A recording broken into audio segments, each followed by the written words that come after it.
the guy we have with us right now is not delusional. In fact, it's the reason why he's got close to 1 million followers on X, and it's always a pleasure to be joined by Ron Filipkowski from Meidas Touch. They do a great job over there. Ron, it's always a pleasure to have you on the show. Good to see you back, my friend. How are you?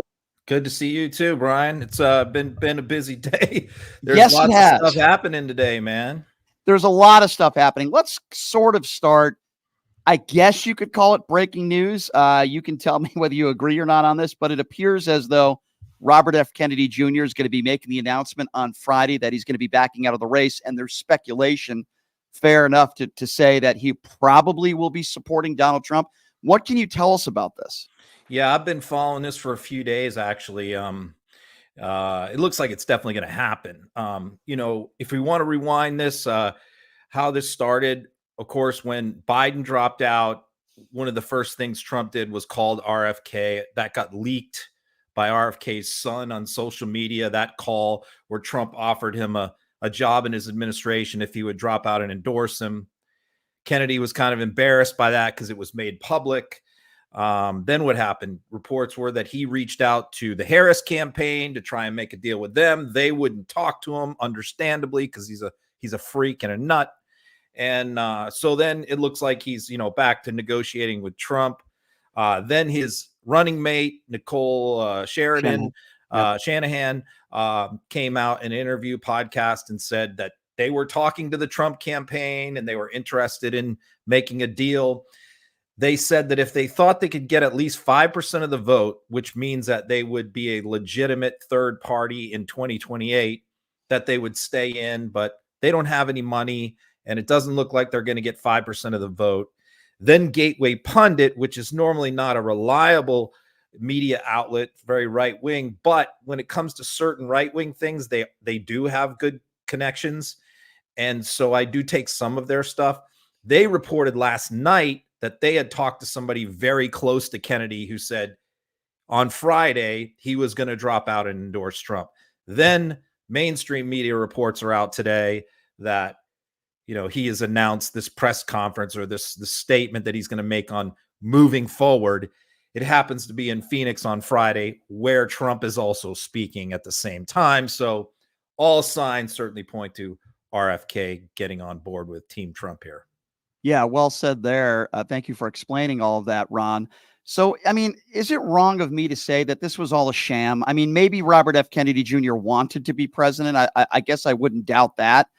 But when you allegedly call up the Harris campaign and say, hey, I'll give you an endorsement if you give me a cabinet position if you win, and they ignore you, and then you go right back to Donald Trump, doesn't it? He has no, I agree with everything you said about him being crazy and being a nutcase and a conspiracy theorist, but how does anybody give this guy any bit of credibility at all when it appears to me all he ever wanted from the beginning was a cabinet position, no matter who won, and he would have given them his endorsement, whether they're a Republican or a Democrat? Seems to be the case. I don't think he ever thought he was going to win. I think he's a narcissist like Trump who craves attention. They're similar in many ways. They're both serial adulterers. RFK has had hundreds of affairs on his wife, which he's admitted to. Obviously, Trump has too. They're both liars. They're both narcissists. They're both conspiracy theorists. So if you want to go back to sort of the origin story of this, it was during, and I'll boil it down real quick. I mean, during the time of COVID, RFK was out there spouting all these conspiracy theories and was making a lot of money, actually. Up to that point, he had really been floundering. His nonprofit wasn't taking in any money. We hadn't heard from him in at least a decade. No one had heard from RFK. Then all of a sudden he becomes this kooky conspiracy theorist during anti-vaxxer during COVID. And he starts getting all this play on like right-wing conspiracy channels and podcasts and stuff because mainstream media wouldn't put him on. But who put him on was Steve Bannon. And I happened to watch this, and this was, I don't know, almost 3 years ago now. And Bannon brought up this concept to him for the first time. He said, you really should consider running for president against Biden, running in the Democratic primary. And RFK hadn't really thought about it. You could tell. I watched the interview and he was like, oh, that's an interesting idea. I'll have to give that some thought. So this was, again, chaos agent Steve Bannon, who has worked for Trump, putting this idea into RFK's head because what they thought was that he was going to get into the Democratic primary and cause Biden serious problems and cause him to spend money. But of course, when all of that backfired and didn't work, then they shift gears. So the question is the Trump people still orchestrating all of this with RFK behind the scenes?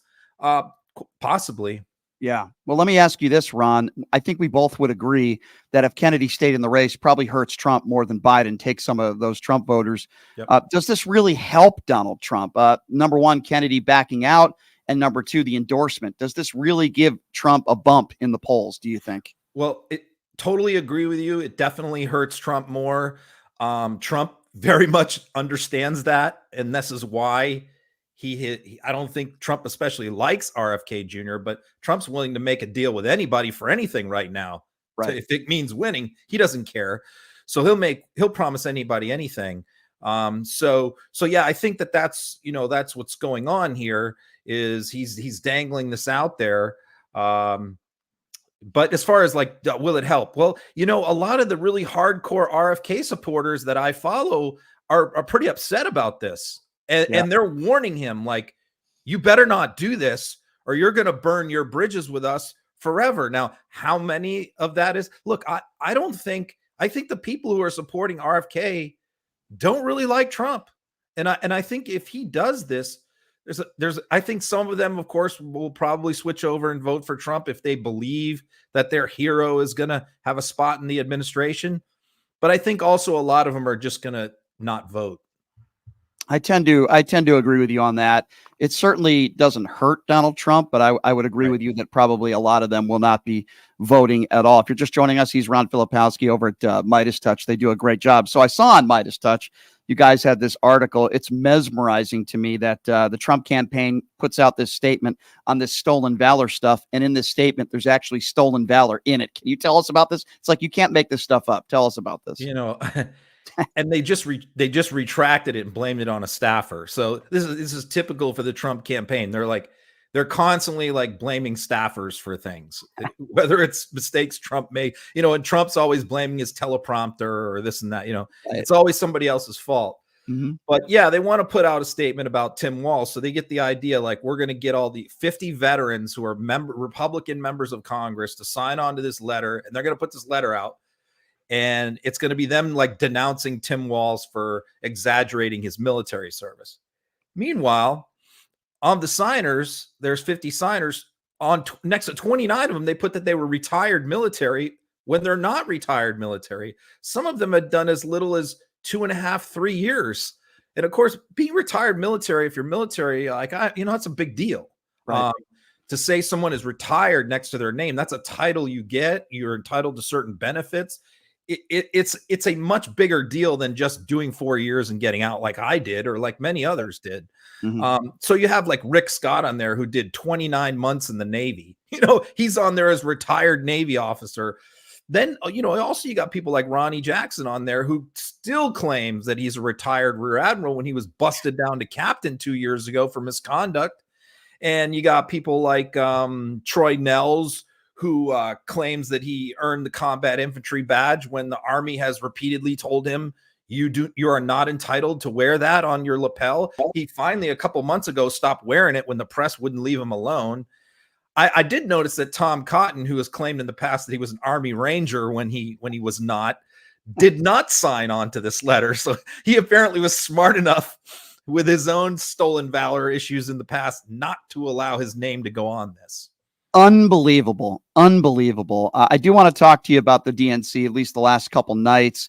But are you surprised at all that J.D. Vance and Donald Trump still going after Walz for the stolen valor stuff? In fact, J.D. Vance making a joke saying, well, Walz, they did this DNC in Chicago, I'm paraphrasing here, so that Walz could finally be on the battlefield, kind of mocking all the violence in Chicago and then mocking his service. It seems like they haven't let up. Maybe they've stopped commenting on the color of Kamala's skin, but the stolen valor stuff, they keep going with it. Does that surprise you at all? I think part of the problem is they just don't really have a whole lot else. The tampon Tim thing didn't pan out, that he supposedly, put tampons in all the boys' rooms when all the school districts have since issued a statement saying that never happened. We never did that. This is fictional. So they try that, they try, oh, he's a liberal, this and that. The traditional talking points against Democrats don't really work against Walz, because he's got a lot of things in his background, football coach, teacher, all of this, Right. that where, those typical, like, you're a Marxist, doesn't really work with a guy like Walz, right? Right. So they got to keep hammering this thing because it's all they got.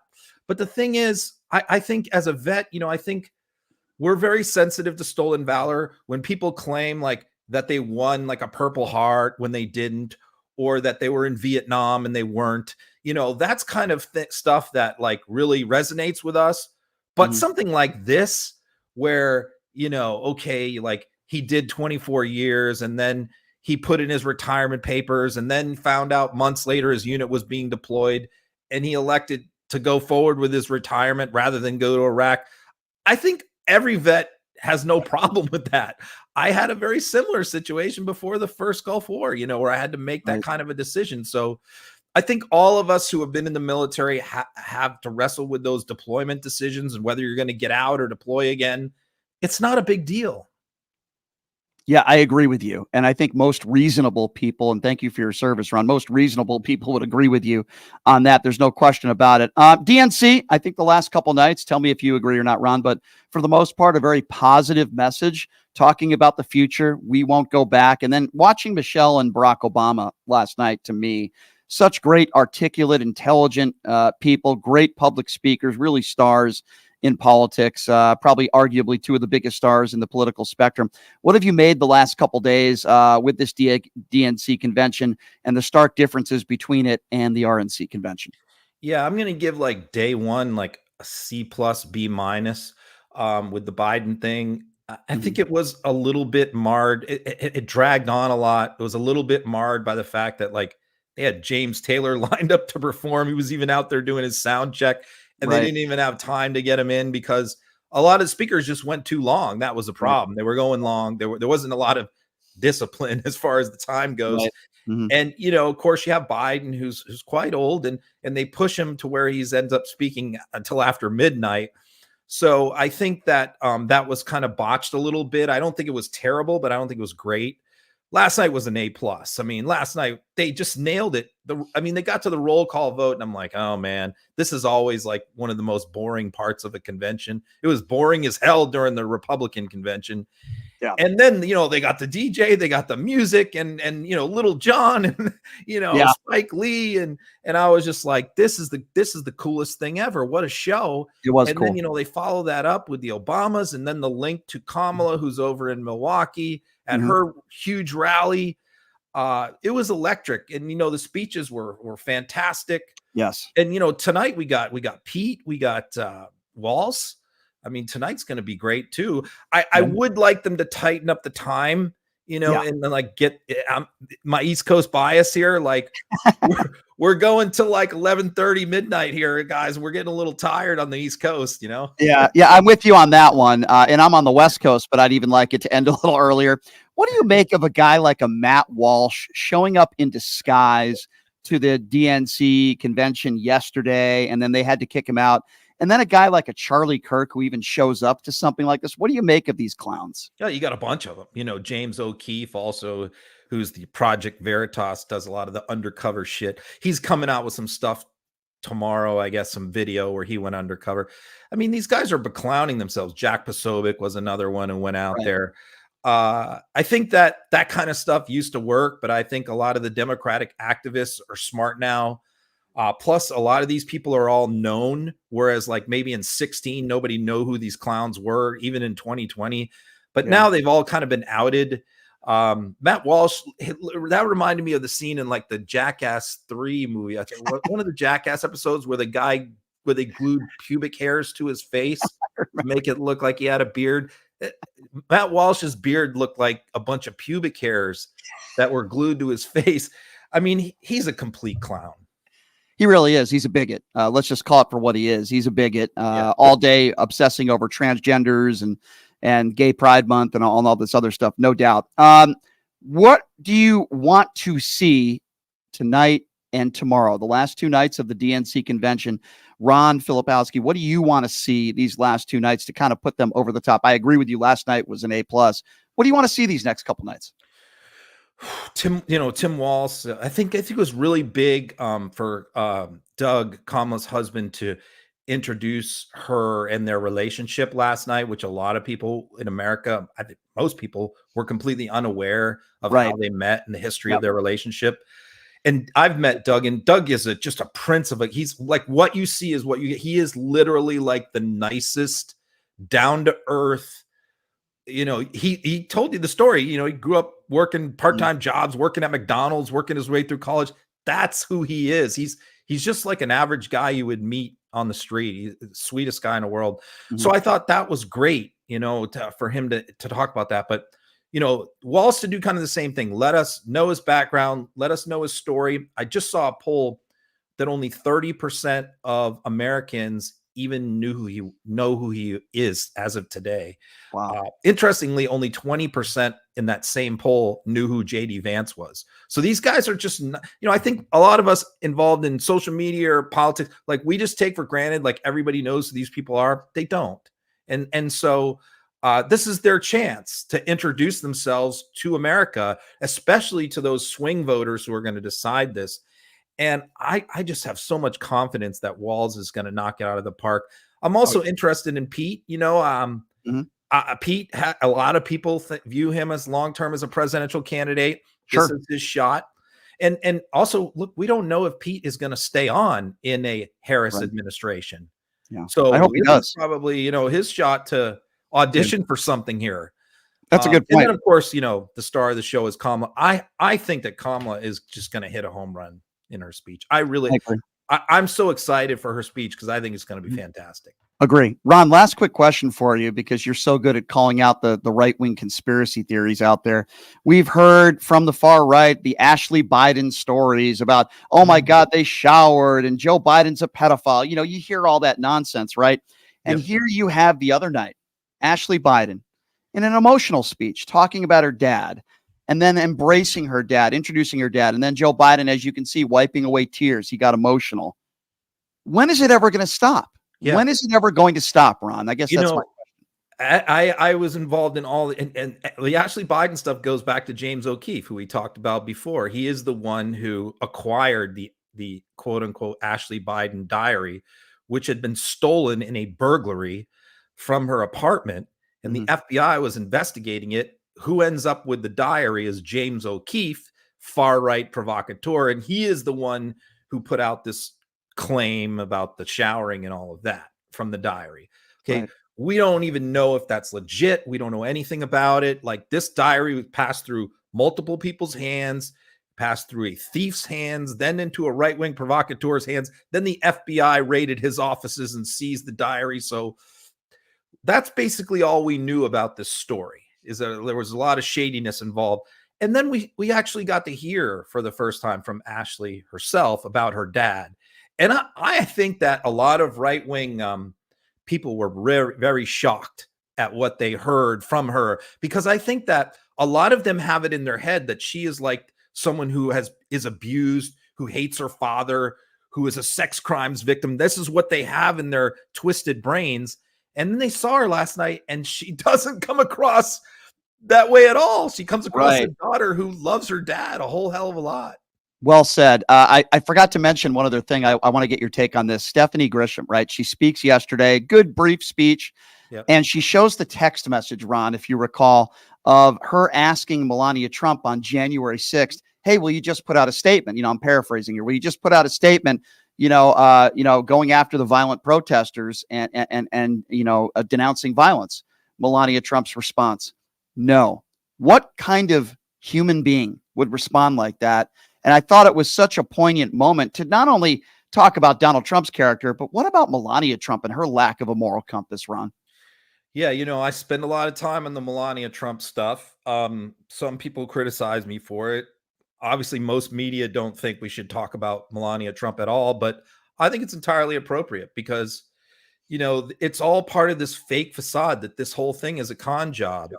And their marriage is a con job, as I've chronicled. They're never together. She has not appeared with him at a single event together on the road in 4 years. Nothing. Okay, she showed up at the RNC separate from him, came and left one day. They begged her to speak at the RNC. Trump begged her, the campaign begged her. She refused to speak. She has not been anywhere else with him. She wasn't with him today in North Carolina. She wasn't with him yesterday in Michigan or the day before that in Pennsylvania. She has nothing to do with this campaign. I don't believe they're even together anymore. It's as fake as Donald Trump being a Christian. It's all just a lie and a facade. And I think we just have to keep talking about that this is all part of his con game. It's like he's like the Wizard of Oz behind the curtain, right? So I think when she does that, because I think a lot of people have this impression in their mind that like Melania is a hostage and she's like maybe this nice person, but Trump is just dominating her and forcing her to go along with all this stuff. But every time we get a little snapshot into who she's really like, she's just as bad. I've said that over and over again, Ron, and please keep tweeting out where's Melania when Donald Trump is walking up a plane by himself on the tarmac. I love those tweets. Where's Melania? Well, she's certainly not by his side ever. That's for sure, unless it's a contractual obligation. Ron, go ahead. Interrupt, but even after he got shot, she was nowhere. You would think like after he's supposedly shot, right? I don't know whether he was or he wasn't. You'd think the wife would be there right in the hospital. Nope. Even Don Jr. was there talking to him. At least he called him. You're right. You're absolutely right. There's no doubt that this is a contractual marriage and just as fake as you point out with his hair transplants and his orange makeup. You're 100% correct. Ron, please keep up the good work, my friend. Love what you guys do at Meidas Touch. Brilliant stuff, my friend. Always appreciate the time and look forward to talking to you again soon, my friend. Thank you so much. Okay, you got it. We'll see you later. Appreciate it. Thanks, Ron. That's Filipkowski. Just a brilliant follow. I will say that on social media. Probably, and I have a lot of great people that I follow on X. Don't get me wrong. Ron's right up there. Probably my favorite follow. Just he does such a great job in pointing out the right-wing hypocrisy. Meidas Touch as a whole. Those guys do a phenomenal job. They're really great. So please check them out. And of course, Ron's X page, which is just awesome, man. It's just great. He just does such a great job. So I want to get through this audio, and then I want to hear from my MAGA supporters.